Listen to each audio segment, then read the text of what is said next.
guys, my name is Faith and you're welcome back to the AFM Stories YouTube channel. In this video, I'm going to be talking to you about things that you need to do before you travel to the UK for your master's, your PhD, your undergraduate, if you're an international student. Many people go to the UK, pay so much money, spend so much time trying to win fully funded scholarships, and then the 1 year has passed and they don't know what to do with their lives. They start regretting, start feeling like, oh, I just spent £15,000, what happened? And it's not that the UK is not an amazing place, it's an awesome place. It has changed the lives of so many people, but many people do not tap into the opportunities that a master's in the UK can offer them. Many people do not do the right things that they're supposed to do. So in this video, based on my lessons, so I basically aced my master's in the UK. I had a distinction, I got global internships, I was able to get fully funded, sponsored to Dubai to speak. I got a full-time opportunity that has been paying me, and many other prospects. Really, many people do not think about these things before they even get there. And the truth is, we have plenty goals, we have plenty dreams, and if you are not strategic about your goals and your dreams, that 1 year will pass and you'll be like, what happened, right? So in this video, I'm going to be giving you tips. So let's get right into the tips, right? So the first thing that I need you to do, like, this is the most important thing: have a rough idea of what you want to do post-masters. Obviously, this is going to change. That's what you're going to learn. You're going to change your mind. You're going to learn a lot of new things. You're going to find opportunities. But it's always good to know exactly what you want to do post-masters so that you can leverage the opportunity. So that if you know that it's a job that you want to get, you're already making the strategy. So before you even get to the UK, if you know that it's a job that you want, you start searching for the kind of jobs in the field that you want. You start checking the companies. You start bookmarking the companies, subscribing to their emails, basically keeping yourself familiar with what the companies do. It is so important, guys. If you know that it's a business that you want to do, you start working on the business now, so that when you even get to the UK, you can start to convince your lecturers about like the business, letting them know, even using like your different modules to develop the business. And if you know that it's relocation that you want to do, you start exploring the visa type. So let's say you want to do like care visa, stuff like that. While you're there, you're already gaining experience in care. So before you get there, you can start saying, okay, how can I gain experience that I can use to easily get a care job, right? What are the things I can do in my area? What are the qualifications I need to get? So that by the time the 1 year ends, you're not like, you get like, what happened? So it's very important that you think about this thing. The next thing that you want to do is to have savings, guys.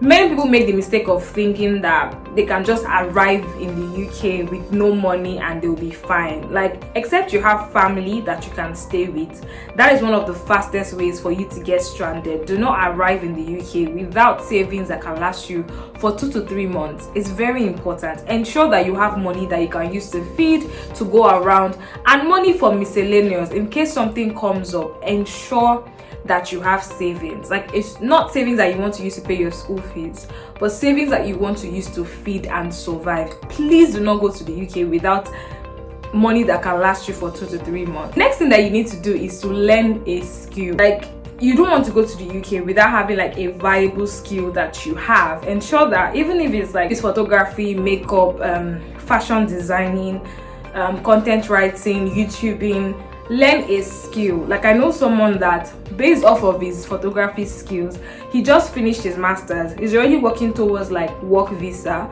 but he's already earning £3,000 from just photography. Guys, I know people that are getting booked every week for makeup for like £300, £400, £500. So like, hand skills in the UK are very, very lucrative. So that even if the job does not come the way you want, at least you have a skill that can earn you money. I know people that earn a lot of money from cooking for people. So even if it's cooking you can do, there's so many people that so many people that you can earn a lot of money from. Okay, so now the third thing that's actually related to this is ensure that you book your accommodation before you get to the UK. Like, I cannot overemphasize doing this because many people make the mistake of getting to the UK without booking their accommodation, and then they get there and they're stranded.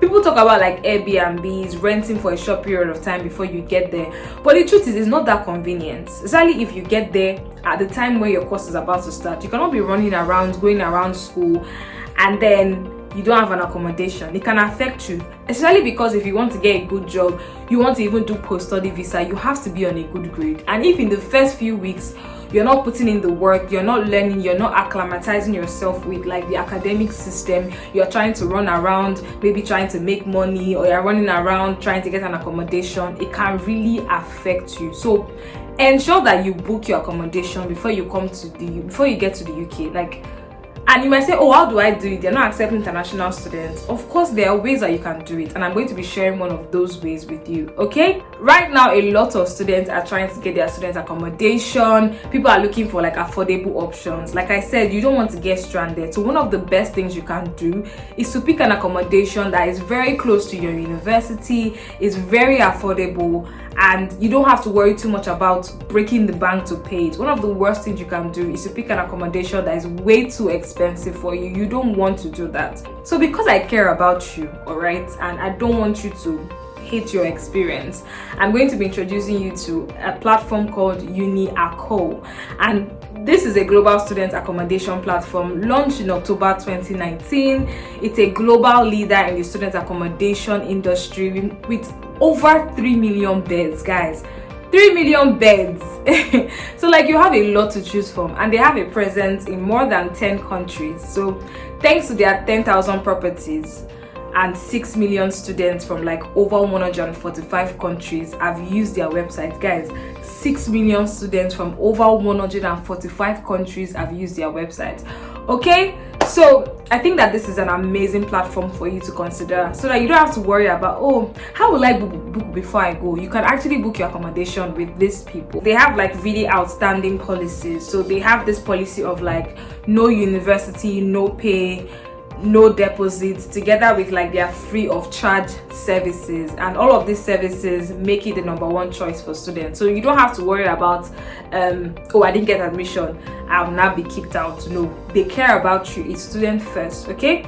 And this isn't all actually. So they have like really amazing incentives for you, like cashbacks, Amazon vouchers, and more. Another thing about them is they offer a host of room types. So there are different types of rooms depending on your budget. So there's studio if you want privacy, you don't want disturbance. There are en-suite rooms, there are non-en-suite rooms, there are twin rooms. So basically these are types of rooms. So rooms where you're by yourself, or you share with people for networking, or like you have 2 people share a studio together. Like there's so many options. You have varieties. You're not stuck on one type of accommodation, right? And you can also compare properties. So it's not the whole, God, I'm looking for agents, I cannot find agents, I don't know where to go, I don't know what to do. You are able to compare like property to property. Okay, should I use here, should I use there? So that when you're even thinking about your goals and your dreams, right, you can compare the one that is good for you. So they also have something called a price match guarantee. So regardless of whatever price choices you have, whatever things you have in your mind, with their price match, you're able to have something that fits directly to your desires and your needs, right? Okay. And they have a lot of amenities. So they have like gyms, they have theaters, they have laundry, they have a game room, garden, so many opportunities for networking. Another thing also is group bookings. Guys, you can also do group bookings. So beyond just like yourself, if you're trying to save money, you can also book in like with a group of your friends. Like if people like you are trying to go to your school, like they have so many discounts if you guys book as a group, so that you can even save money and you can get like free discounts. Okay, you can also earn a lot of income from UniAco.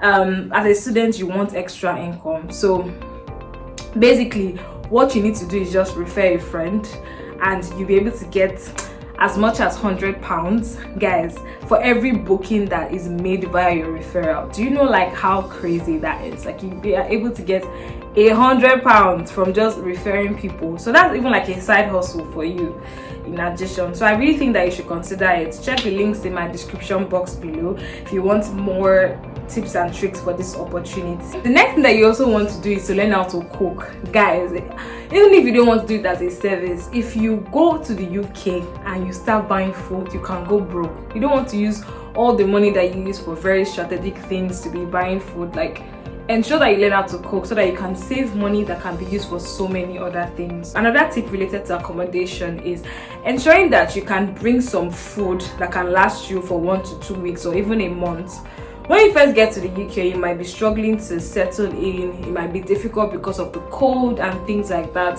So it's very important that you get some food that you can eat, some homely foods, so that you don't get there and feel homesick, especially if you're traveling alone. So I would say that get some food, even if it's cereal, even if it's like noodles, just things that you can easily make when you're trying to adjust to a new environment as well. That's so important. Another thing that you need to do also is to get like warm clothes, so like a winter jacket, winter boots. Just one or two is okay, because once you get to the UK, you can start to buy some of these things, but ensure that you have one. The mistake I made when I was coming to the UK, I went with this hoodie that I felt like could help me. I wore like 3 tops and a hoodie and a jacket, and I was still cold, guys. I was still so cold. So please don't come to the UK without a winter jacket, and not just any winter jacket, the one that can really cover you, because this is winter season. Like, you don't want to choke. Another thing that you also want to do is to learn academic writing, right? So one of the biggest mistakes that people do is, especially if you're now like someone that did well in school, they just come to the UK thinking that it's very easy to just settle into that, they can just pass easy. Even the smartest people, like I had a first class in my undergraduate, and for the first few weeks I was like, okay. Especially if what you're doing is like a academic course. So my course was an hybrid course, so a mix of practical and academic stuff. And the academic stuff, it took a lot of getting used to. Obviously, eventually I was able to do well in that, and I had a distinction. Lots of tips on that on my channel. But the point is, you need to learn and acclimatize yourself with like academic writing, so that you don't get to a point where you're like, am I failing? Because you need to have great grades. You don't have to have like a distinction, but you need to have great grades to be able to get your post-study visa, and even like employment as well. You don't want to go and meet an employer and all you have is failure.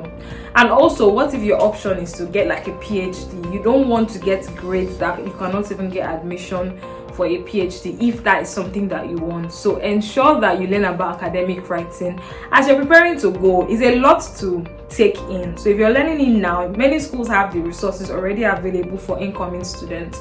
So start learning about it now so that you don't have issues. My final tip for you guys is to ensure that you learn networking skills, like people skills. It's so important. The UK can be very lonely. It can be very depressing if you're by yourself. Anywhere can be lonely and depressing because you're away from family, you're away from friends, and you can get stuck into like a dark hole. So you need community, you need people, and even beyond that, making friends with people can also help you with like opportunities. So not just even people from like your country. So many people make the mistake of only flowing with like people from like their country or their continent. Make friends with people from diverse races, diverse backgrounds, diverse places, so that you can have diverse opportunities. Another thing you should also do is network with your lecturer. Have one or two that you have a good relationship with. Share with them your passions. Be very serious with them with their courses. You can even help them with things, so that they can be plugging into opportunities. Like a lot of my lecturers plugged me to opportunities. A lot of my lecturers plugged my friends to opportunities. So you want to ensure that you're building relationships that can plug you to opportunities. It's so important, guys. Okay? So I don't know if you have any other tip if you're an international student, but if you have more tips for people, you can drop it in the comments. If you have any question about anything that I've shared in this video, ensure that you drop it in the comments. Okay, I love you guys. Subscribe to my channel, and bye.